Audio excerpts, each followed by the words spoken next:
Hi there, I'm Clifford Bates, and welcome once again to reading Carl Schmitt's Dictatorship. Today we're doing chapter 1B, and I'm hoping to get it all done today. Just getting it all done. It is around. It is about maybe about it's longish. So let's start into it. Again, we have to remember part one was all about the question of the commissary dictatorship in state theory, right? This idea of dictatorship as the commissary, in other words, element of this. And state theory is this, the Staat, which is German theory of state, the Staat and the study of state, um, and that the dictatorship was this: how does the concept of dictatorship interact as state? Now, he distinguishes earlier parts between what we would say is commissarial, but a commissar is like a commissar. It is an agent, an executor. It is a functionary of the state. In other words, it's not something that is the state. It is an agent of the state for the purposes of protecting. And it's an emergency. This is from the Roman imperial model, right? The Roman model of the Roman Republic in that sense. And the distinction between what he calls us uh, the, the commissarial dictatorship and the sovereign dictator, right? And his distinction between tyranny and dictator, which again, there's a lot of, Schmitt's going through the history of this, the Middle Ages. Therefore, the previous part of part one, chapter one, was the state theory, the state theory, the Staat laws, but the technical aspect of it. In other words, the idea of state and as understood through its technical application. Right. This idea. This is the question of commissarial aspect. Right. And tying it to constitutional state theory, which is this is that specific constitution. It's not necessarily constitutional law, but it's what he means by it is understanding the constitution and the legal frameworks by which state organize themselves. Okay, this is the first chapter, and we had to break it up because I broke it up in that sense into two parts, part one and part two. We did the first 9 pages on that, and then we did it from page 9 to page 19 at the end. So therefore, it was okay. Um, Here we're going to go a little longer. It's a little shorter in that first part. We're looking at the example of Bodin, the definition of commissary dictatorship in Bodin. Bodin is an important thinker in terms of political thought. He is often not paid enough attention to. The Straussians seem to ignore. I mean, this is shocking in that the Strauss-Cropsey, all 3 editions of Strauss-Cropsey wholly ignored, did not have an entry for Bodin, which is shocking. They have an entry for Grotius and they have an entry for Montaigne, but not for Bodin. Well, this is something quite shocking in that in the older tradition of history of political thought books. What is the one? I'm blanking on the names. There's like just 2 main editions that was more historical. It used to give snippets. It would give like kind of snippets of the tradition. Um, Ecclestein or Eisenberg or Ecclestein. I can't remember the name now. It's going to drive me crazy now. And then there was the big one, the one that everyone used before that. And it used to make fun of it. He used to make fun of it. Okay, hold on for a second. Let me just. Okay, I just spent 10 minutes. I better break 10 minutes to find out the name of the damn frigging textbook. And I couldn't even find it in my library. I know I have it. I used it. I studied it. It was the book that everyone used in before the 1950s. It was a classic, and it's so prevalent to things. I looked up Strauss-Cropsey to see maybe they mention it, but they ignore it. They don't even mention that why they're doing Strauss-Cropsey. So it's driving me crazy. And in that edition, I even had one that was Eccleston's. And Eccleston's, I know it's Eccleston. Um, it, my copy fell apart. In fact, the binding, uh, my copy, the back binding just fell out. It was my first at my first history political thought class. The teacher was not even that. Lou Zuccarello, and I had Lou Zuccarello for History of Political Thought 2, and it was this textbook, a big giant textbook. And of course, one of the big things after Machiavelli would be Bodin. And therefore, this is why Bodin is done. I'm going on longer. This is going to take longer, make this video be longer because of this. So Schmitt will argue that Bodin is essential. Bodin is the father of the concept of sovereignty. He is the concept, he defines, he changes, takes Machiavelli's idea of lo Stato and contextualize it in the French case to the monarchy, trying to get a dynastic dynasty to accept this construction, concepts the concept of the idea of the the concept of comes up with this concept of activity of these things of sovereignty in this sense as a political concept. And now Bodin is an interesting character for other reasons, for his book on toleration, his book on money, his book on demonology. He almost seemed to be the perfect candidate for the Straussians, but they ignore him. I should do a separate video on this. Why do they ignore him? Why none of the Straussians do this? Okay, what the hell? You should be focusing on this. Okay, why am I doing this? Because we have to understand why Schmitt says Bodin is essential to understand the trajectory of how this point is. So let's go into this. Bodin is a moderate figure, in other words, a politician, right, who stands between Machiavelli's technicality and the monarchomanic lawful state. So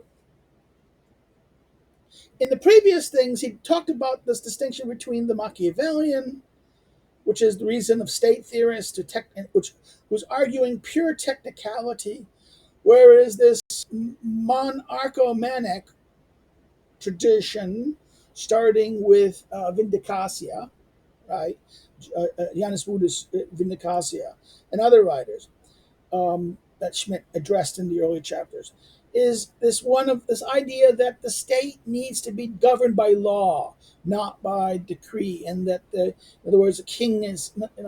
So therefore, there is these two traditions where law should dominate, or the people should dominate, and this political input should dominate, or it should be the concept of, and law being that of what the people has dictated. That's what the monarchical is.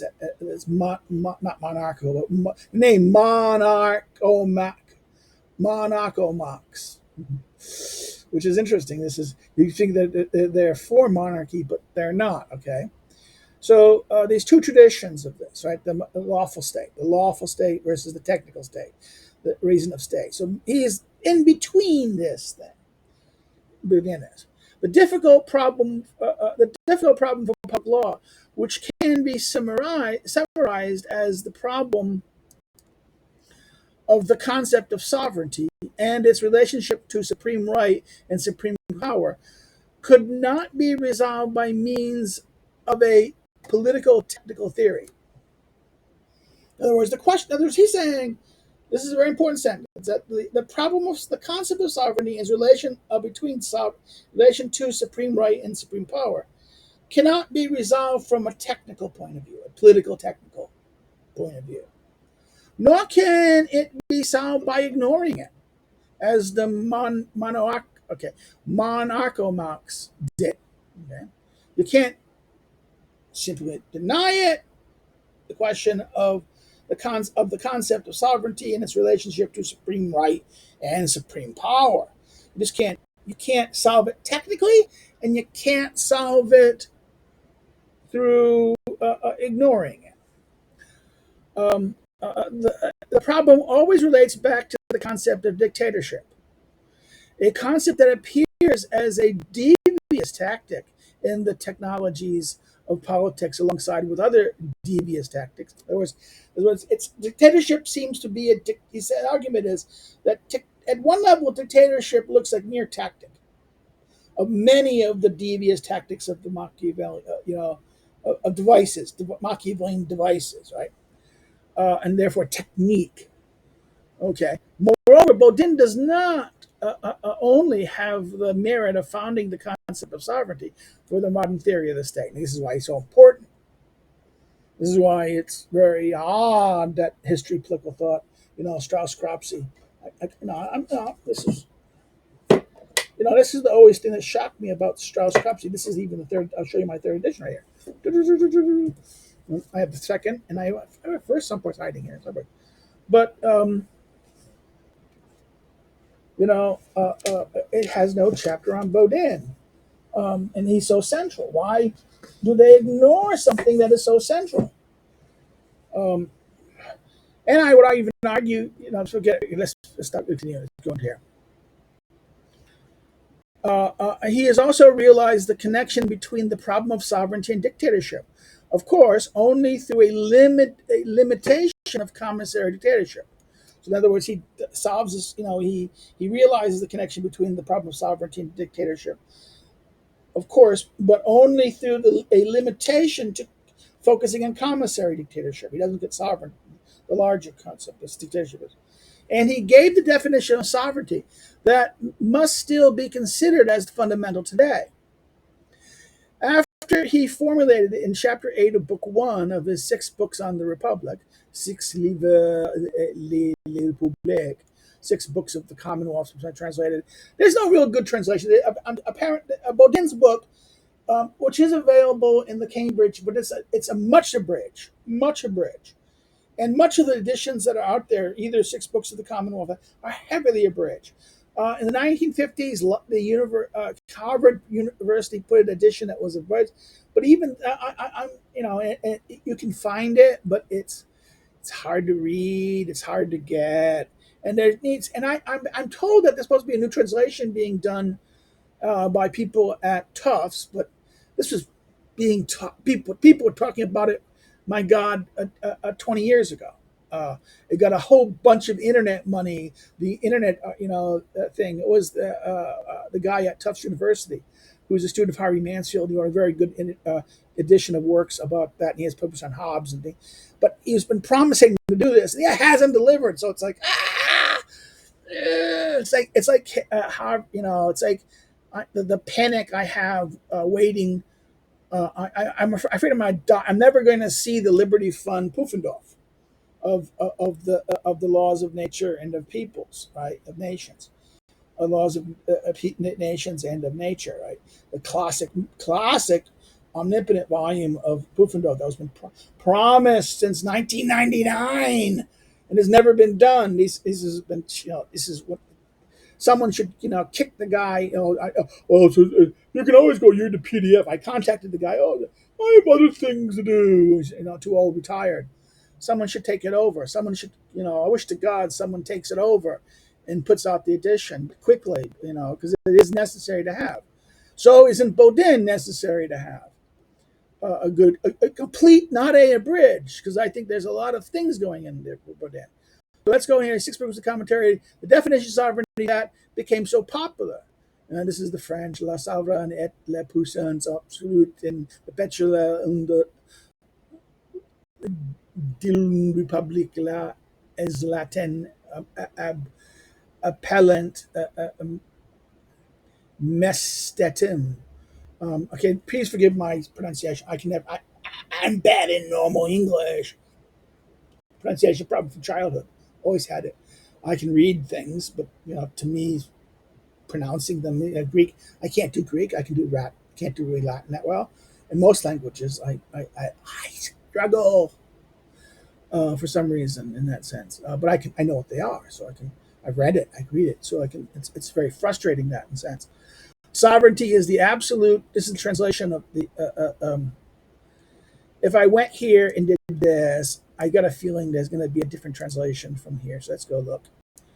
Google's better than it used to be, but it's not perfect. But lately, I've been suspicious of this translator because some things the translator has done that I've caught. I still think this is an essential, necessary book, but I have been suspicious of late.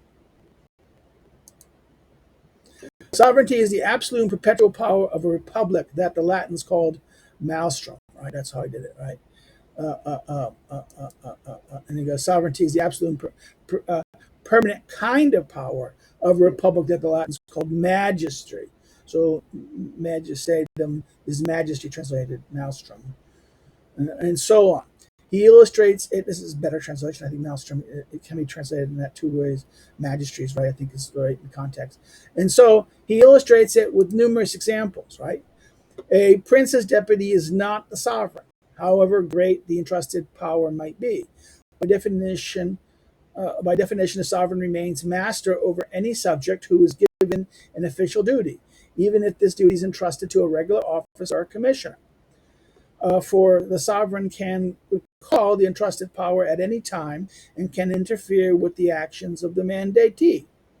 Therefore, it follows from Bodin that the Roman dictator was not sovereign in the same way as the Spartan Hamost, the Hamonesti, the military governor, the ascetus, the ascetum, the Asemet, the tyrant in Thessalonica, in Macedonia, and the Arcos, who was leader of Malta, the Basileia ruling committee of Florence. Okay, this is 42. From these historical sample of the Basila, a consultative committee is of interest. It is sufficient to mention among the different cases the characteristic one of 1530. The overview is below, taken from Simon de Simon's History of the Republic of the Italian Republics of 1818. After the peace treaty of virtue, in virtue of which Florence submitted itself to the emperor of 12 August 1530, Valori ordered the occupation of the palace, August 20, and the assembly of the people. Hardly 300 men turned up. The untrustworthy ones were forced back with knives. So Valesto El Dombarene addressed the people's assembly and asked them whether they would agree to nominate 12 men who together would be given as much authority and responsibility as the entire people of Florence. The question was repeated 3 times, and the answer 3 times yes. Those 12 men were called the Belile, or papal commissioner nominated them. They disposed the seniority, the 10 commissioners of war, and other officials from their function. They disarmed the people, and they abolished the name of the republic. At least the destruction of the republic was carried out by Republican commissars through Republican beings. And the Ballista governed 7 months alone as a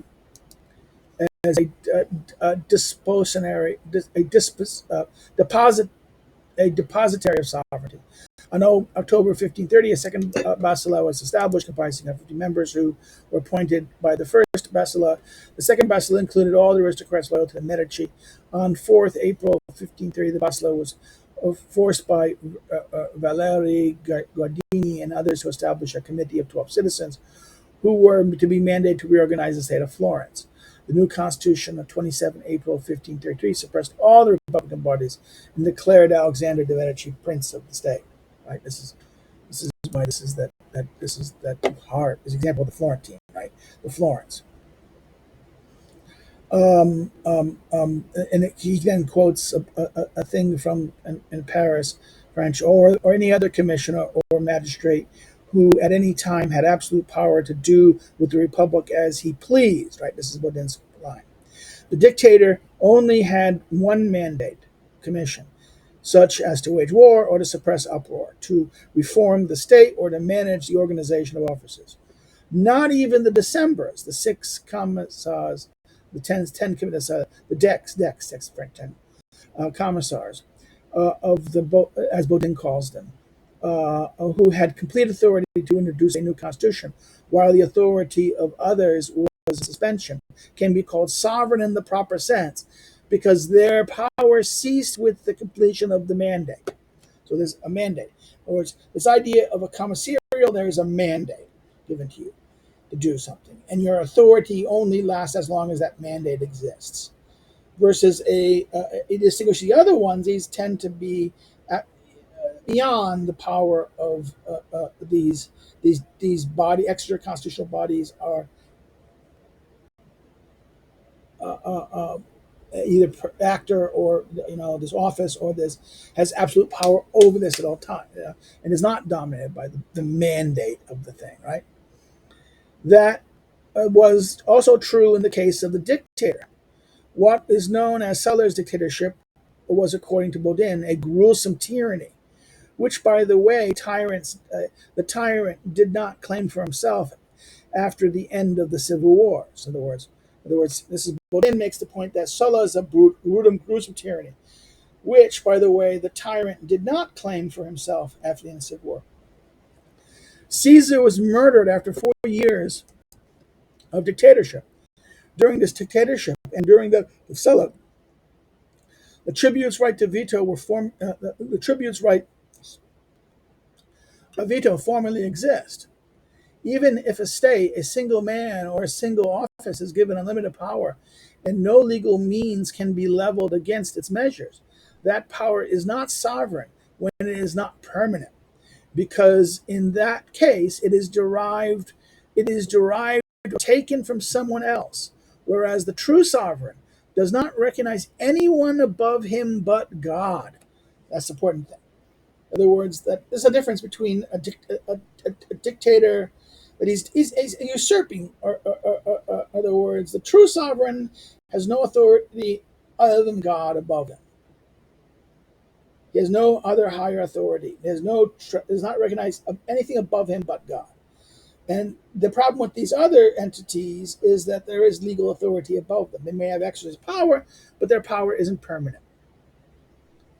Okay, this idea of whatever the power of an officer or commissioner of a democratic republic or of a prince, this power only has a derivative authority. The sovereign is the people, or as in a monarchy, the prince. Again, this is from Bodin, quoted from their second edition. Bodin does not distinguish between the sovereignty of state and the sovereignty of the bearer of the power of the state.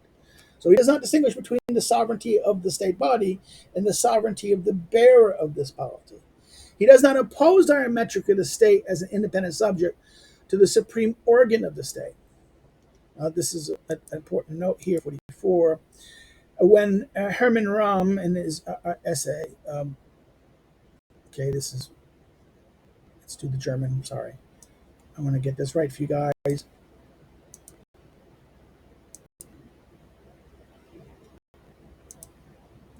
History of constitutional law. Right, this is Staatliche constitutional law. This is why this is law, the science, the Wissenschaft of the Riksstaat. Okay, so constitutional state. This is the science or the study, knowledge of the constitutional state. German is like this. This is why this, oh my God, like this. Page this introduces against Bodin the modern distinction between sovereignty of state and the sovereignty of the organ of the state, and he uses a distinction of which sovereign Bodin has no knowledge. The question is, however, whether this deficiency is based on Bodin's ability to discern adequately what was going on, or on his dislike for apostatizing a feigned higher unity as the subject of real power. So Schmitt says here that it's not that he doesn't know it; he knows it. He doesn't like hypothesizing a higher power beyond that of the entity. So therefore, that's why he doesn't really go into this distinction. Moreover, whoever has absolute power is therefore sovereign, and who that is must be defined case by case, but not just on the basis of factual investigation of the political influence, although this is important too, as can be gathered by Bodin's discussion of tyranny. A legal construction, namely the ability to arrive no matter how much actual power, is the decisive factor. So a legal construction a legal construction, namely the ability to derive, derive things, no matter how much actual power. This is the decisive factor. With this, the question of dictatorship is answered, so far as Bodin is concerned. But the separation of dictatorship from sovereignty soon led to a controversy as to whether dictatorship, in its very concept, is not really a case of sovereignty. So there was this idea: is it a case of sovereignty? So therefore, this in other words, the separation of dictatorship from sovereignty soon led to a controversy. Is this? Yeah. In Roman sources, it is stated that the dignity of the dictator is very similar to that of royal power. This is Livy 8, Book 8, Chapter 32, right? And De Republica. Remember, De Republica, by the time Schmitt they know De Republica is Mary Covered. It's imperfect. Book 2, Chapter 56. All the same, or it's line 56 of the book 2. All the same, for a theorist of constitutional law in a monarchy of the 16th and 17th century, the sovereign could not be a commissary. In other words, however, all the same, regardless of this question, at the time of the monarchy of the 16th and 17th century, a sovereign could not be a commissary. Furthermore, for Bodin, distinguishing a sovereign dictatorship from sovereign monarchy was unthinkable.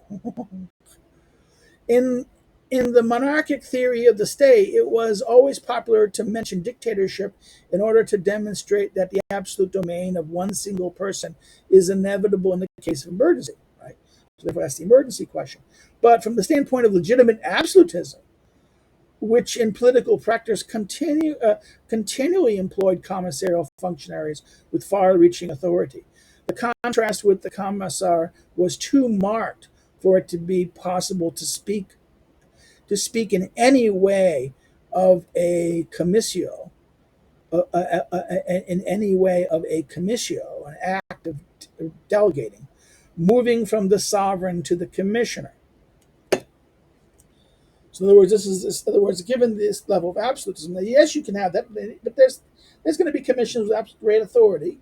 Even in absolute monarchy, some of the delegated officers of this, commissarial functionaries, are going to have far-reaching authority.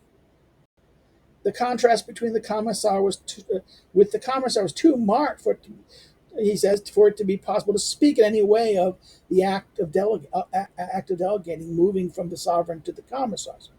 And this is why Albertus Gentilis, this Italian writer who's in England, Gentilis, emphasizes that the dictator was a magistrate and not a prince. Right? This is 45. Albertus dictates Inde conum regia semplere in usostica.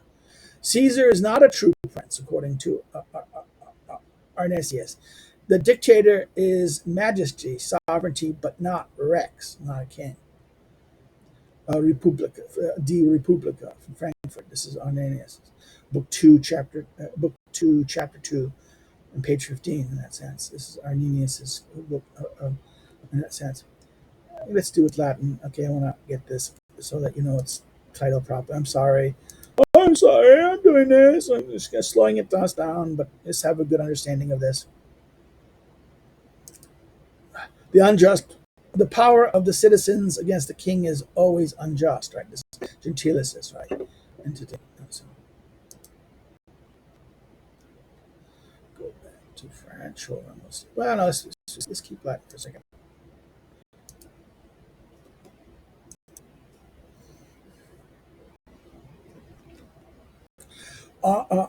Amaris, Umaris, following mainly Bodin, points out the same contradiction.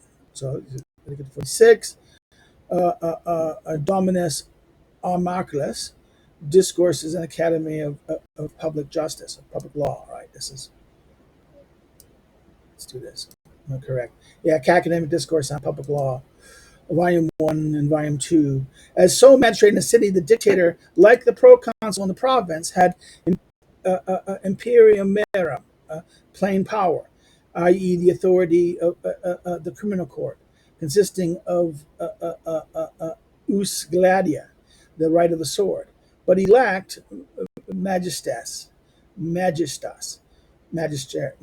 Okay, this word would go like this: majesty, because the latter was a perpetual potentas, permanent power. See also volume 5 of the book. Christopher Bissold's discusses politicae, Strasbourg, the political discourses, Strasbourg in 1623, book 1, chapter 2, finds in dictatorship an example of the fact that a democratic state, populist status, very interesting, this at the time, 1623, they would use status as terms of the state. So the popular status is administered like a monarchy. In this, it makes a distinction between us imperia and the administration that he, arguing against Bodin, wishes to relegate back to Aristotle's politics before, end of chapter 5. Caesar is for him a sovereign prince, despite the fact that he is called a dictator. On the grounds, this capacity did not depend on the name, but upon him having the fullness of power, the plenitude of potatatas. See also above that. Now let's go here. Okay, there's Theodore Ratking's tractise on the secular and governments. A treatise on the secular and ecclesiastic governments or regime, Frankfurt, 1663, and Johannes Adam Oslander's observation on liberty. Okay, let's do this. This is Latin again. Observation on 3 books of the laws of peace, on the laws of war and peace by Grotius. Right, this is commentary, like in Latin. So therefore, these are that. Now let's go here. By contrast, Grotius, who knew the political conditions of his country, a republic torn apart by civil wars, and who had experienced the dictatorship of Prince Maurice von Orange. Again, Maurice von Orange, right? This is the baseline of this. As a dictator, Prince von Orange was also mentioned by Aemilius.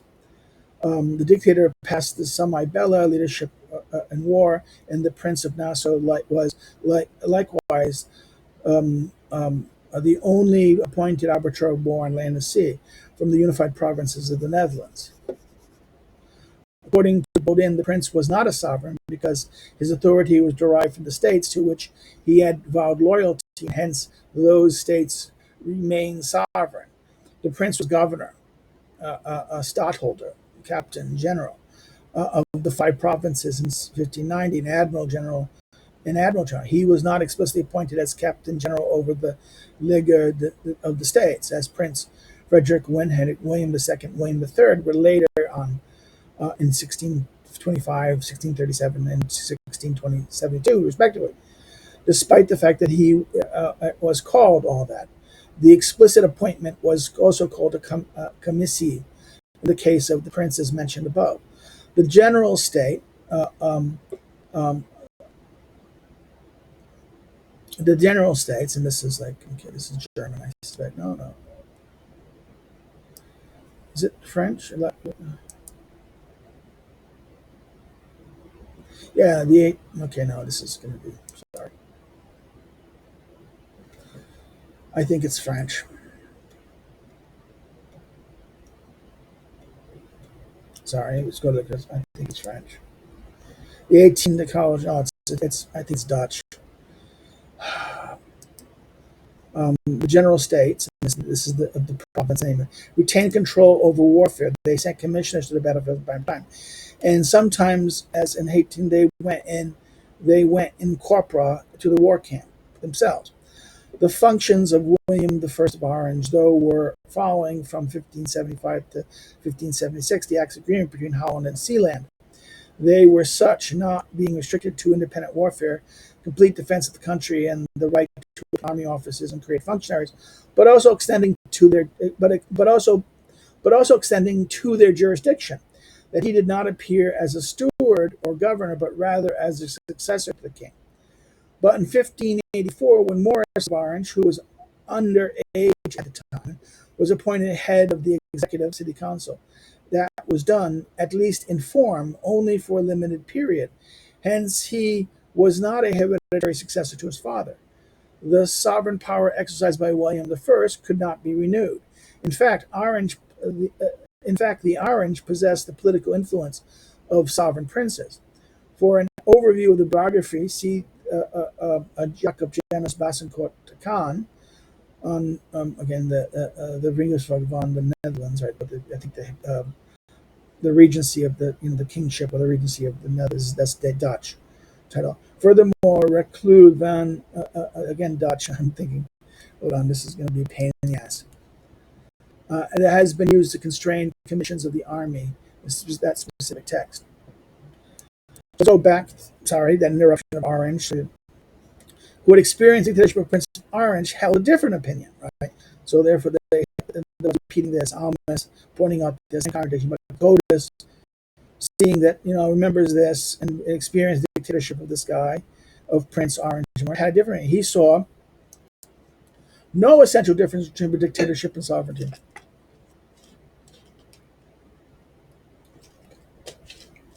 See, that's the problem. This is the dispute between Bodin and Rouge. Bodin sees a clear distinction between dictatorship and sovereignty. Rouge less so. The growing interest in the reign of Augustus, which was then at current at time, and is also evident in Augustus. See the title of Lentnus' work referred to in note 11 as the Augustus, or the need to turn the republic into a monarchy. That was a very important book at the time. This Lentul's work on this, the Augustus, or the need to turn the republic into a monarchy. This is Augustine was very much very interesting. This is from Rouge's book on the laws of war and peace, which Liberty Fund has a good edition of. Okay, not proven off. Okay, upon the fact that the people's sovereignty is transferred to a prince through the people, Grotius refers to the popular lex Riga in order to ground his statement that the people have no inalienable or untransferable sovereignty. He asks why the people should not be able to transfer the sovereignty, since to that time no democratic state of any form had ever existed in which truly everyone governed, even the poor, inops, right, the women and the children, as opposed to the government simply being handed over to the few, right? In other words, yes, why it should not transfer the sovereignty, why the people should not be able to transfer sovereignty, since no, the people's never been able to do this. The people's never been acting. See, this is Rousseau would criticize him for saying this, but he would say, so the children, women, everyone else votes, the babies vote. No, it's always a part, not a whole. He goes, as opposed to being the government simply handed over to a few. Since such a transference occurs in a dictatorship, it should not matter how long it lasts. So since sovereignty is always transferred, Grotius kind of argued, the reality of sovereignty is always really transferred to a few. Why isn't that the case of dictatorship is more extreme in that regard, right? There's another case of this. Since such a transference occurs in a dictatorship, it should not matter how long it lasts, right?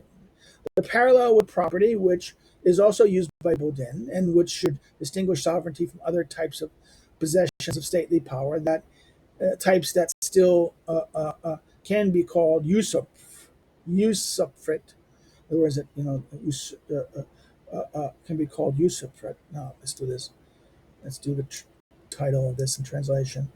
This is the right to enjoy and use of advantage of another's property for short of destruction or waste of its substance. That's usufruct. In other words, you have the right to use someone else's property. This is common in things that someone else owns it, but other people have given the right to use. So usurper is a kind of right to use.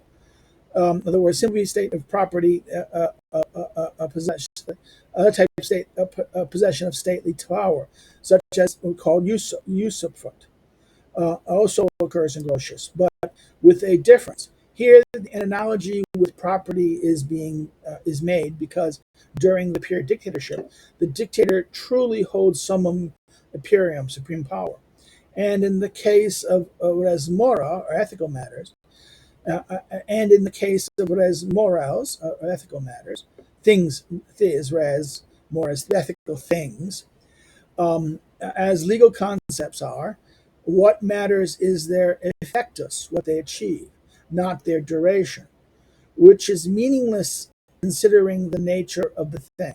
So in other words, our point is that for Grotius, it's mean that the distinction between ethical matters, in other words, the supreme power by fact of supreme power, and the question of what they achieve, this is, well, meaningless. The distinction between these two things are meaningless in that sense. And not their direct, they achieve versus not duration, which is meaningless consideration of the nature of the thing. For the period of his tenure, the dictator would therefore be sovereign, and not just magistrate, as Bodin thinks. Right? This is this point that during the period of rule, the dictator carries into effect all the supreme power by the same right that in a king, and his highest right. This is again. It continues the second line from quoting it: to know the nature of human things from their works. The situating is different from someone if someone is revocable, returnable, and the effectus changes. Hence, and hence the justice of the thing, right?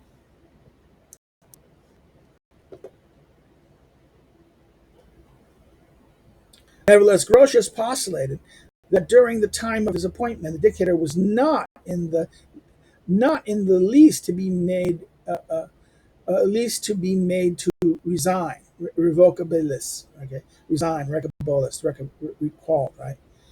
In other words, that during his appointment, he was not in the least to be made to resign. This already unravels the kernel of controversy in constitutional law, right? Because it can't be revoked. I'll call back. It is questionable to the extent that the dictator has a right to that office, even if only for the duration of his holding it. In other words, it's still it is questionable to the extent that the dictator has a right to that office, even if only for the duration of holding it. If that is so, then the dictator no longer be arbitrarily forced to resign, like a commissar, as opposed to a regular office holder. In other words, he can be forced to resign. He can't be forced to resign. He's there until the time of his commission. He goes like this. Therefore, equally with the sovereign therefore equality with the sovereign becomes arguable, which to be sure, normally it is not. When Grotius no longer speaks about dictator, he distinguishes between the Summeritis Imperii, the apex of power, and the plenitude habindi, the fullness of having, right? As many summa imperia non plia habanas have the highest power, but not fully. They have the highest power, but not fully, right? Whereas others have non summa plene, not the highest powers, but they have full powers. As for example, a margrave who can sell his function or bequest it. This is something that a prince cannot always do. A bit of section 14 of War and Peace. I think of the past section, like book 1, chapter 3, right, of section 14. According to Grotius, the dictator would not possess the plenitude habesses, of course, and that's having the fullness. But because it should not be possible to dismiss him before the end of time of office, he would not be just a commissar either, right? So let's stop here. I'm going to stop here. This will be part 1. I'll do this in that sense. And I think I will do the rest of it Yeah, even though the next part may be a little longer, because we had a big discussion there, and I'm going to stop here for the purposes part one. So, if you have any comments, questions, put it there. Again, I'm going to make part one and part two of this as well, like I did in part one, because of the length. I'll put the pages on this from the published book. Um, what to do. So we're gonna stop. Any comments, questions, please put it there. I think I'm gonna stop here because I think we're gonna go move to Hobbes. He's moving. We did Bodin. We did Bodin contra Grotius, and next paragraph he starts Hobbes, and then he'll go back into Bodin. So we'll stop here again. Questions, comments, please put them below. Once you see them, once I see them, I will respond to them. If you have any questions, concerns, or issues, or things you didn't understand about this. Another thing you can do is, if you liked it, hit like the button, share it with a friend, share it around there. This has been a difficult book because it's so bigly constructed. I'm doing this, and I know there's an e-version out. There's an audio book of this out there that's been done. Like, I don't want to bad boys like this. Like, I wanted to break it up into doable bits so people can look at it and then try to understand it, and also me responding to and explaining some aspects of it that are complicated and to bring things in here. So if you didn't like it, don't hit the like button, but say what's wrong. Say, give me criticism, frankly, criticism. If you think I did something wrong or your pronunciation is bad, yeah, mea culpa, mea culpa. I admit that. I can't pronounce half these words. And oh, you're just an ignorant guy. Why should we listen to you? You can't pronounce it. Well, I'm sorry. Yeah, yeah, okay. I know it. I read it. I know this stuff by heart. But sometimes it asks me to say something, and I've lost so much by being living over abroad, not in a country that's not my own language. I've lost a lot of words myself in English, so I know this sense of this frustration of that. So you're gonna say, okay, no, it does. So if you're not subscribed, subscribe, please. Get others to subscribe to grow the channel some. Um, you can follow me on social media links below. You can follow my academic research social media links below. And if you want to help me to do what I do, help this out, help the channel out, do more of it, you can go to become a member, subscribe to our Patreon, and contribute. It's like $5 a month, like that. It's something ridiculous. Maybe one. I was thinking about one. I think it's $1. No, but it has to be a little more than that because of how they do it. It's weird. You can go check it out. You don't have to do it. I understand most people aren't doing it because it's free rider, man, free rider syndrome. And maybe the product I'm making is not that good because no people are not watching it. So I mean, there's 30, 40 people, maybe 100 people at most, will eventually get to see some of these things. So maybe there's not enough, even though I have like 400 people who are members. Not everyone watches everything. Right? That's the whole problem. So therefore, because not everyone's going to be interested at the same time for everything. Um, Therefore, that's that. So that's going to be another way you can do is buy one of my books. The books I mentioned below, my 3 books that I have out there, and then that's that. Okay. Again, we're still doing Rousseau at the time of this recording. We're still doing Monday, Wednesdays Rousseau, and Tuesday, Thursdays, dictatorship. And then on Fridays is usually a live stream.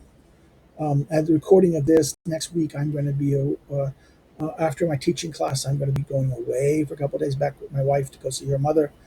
I'm kind of nervous about it because of this thing. So I'm making. I think this recording is going to be even that I have been doing a lot of recording ahead, trying to do this. But so therefore that's it. So that's it. Okay, take care. Bye bye. We'll see.